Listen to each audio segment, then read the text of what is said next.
प्रभु यीशु मसीह के जलाली और सामर्थी नाम में आज 11 अप्रैल दिन मंगलवार को हम आप सब श्रोताओं का हार्दिक स्वागत करते हैं। आज के दिन के लिए जो वचन है लिया गया है मत्ती रचित सुसमाचार उसका 26 अध्याय 28 पद, क्योंकि यह वाचा का मेरा वह लहू है जो बहुतों के लिए पापों की क्षमा के निमित्त बहाया जाता है।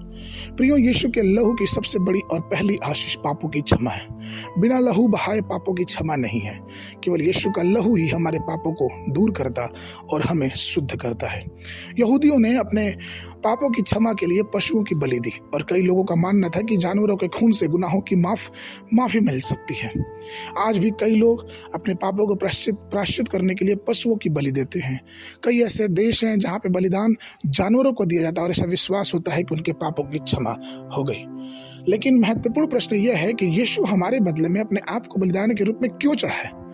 सबसे पहले कि यीशु ने इसलिए चढ़ाया कि वो धर्मी परमेश्वर था, वो अनुग्रह का परमेश्वर है। समानतः धार्मिकता और अनुग्रह एक दूसरे को काटते नहीं हैं, परंतु यदि वे आपस में मिलते हैं तो सिर्फ और सिर्फ यीशु मसीह के पास हमको मिलते हैं। धर्मी परमेश्वर को पापों और अधर्मों के लिए दंड देना था, लेकिन दंड इतना भयानक और असहनीय था कि वो दूसरे मनुष्य सह नहीं कर पाते।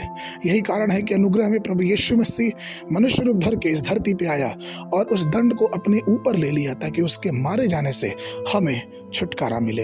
यशायाह नबी की पुस्तक उसके 53 अध्याय के 5 पद में वचन कहता है, परंतु वह हमारे ही अपराधों के कारण घायल किया गया, वह हमारे अधर्म के कामों के हेतु कुचला गया, हमारी ही शांति के लिए उस पर ताड़ना पड़ी कि उसकी कोड़े खाने से हम चंगे हो जाएं।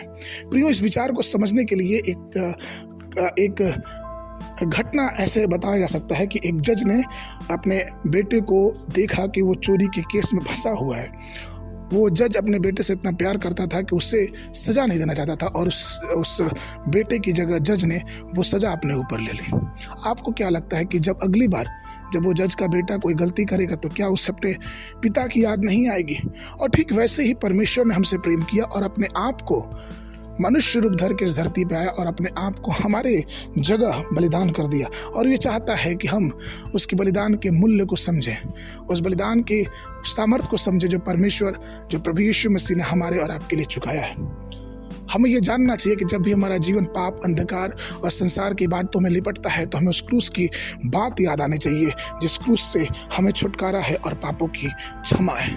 जब हम ऐसा करते हैं तो हमें परमेश्वर अपनी सामर्थ्य से और अपने अद्भुत ताकत से भरता है, क्योंकि वो महान है और वो सर्वशक्तिमान है। इसलिए आइए उस परमेश्वर की क्षमा करने वाली अनुग्रह से, परमेश्वर की क्षमा करने वाले क्रूस के साथ परमेश्वर की सामर्थ का अनुभव अपने जीवन में उठाएं और अपने परिवार, अपने जीवन में परमेश्वर की आशीष को पाते जाएं।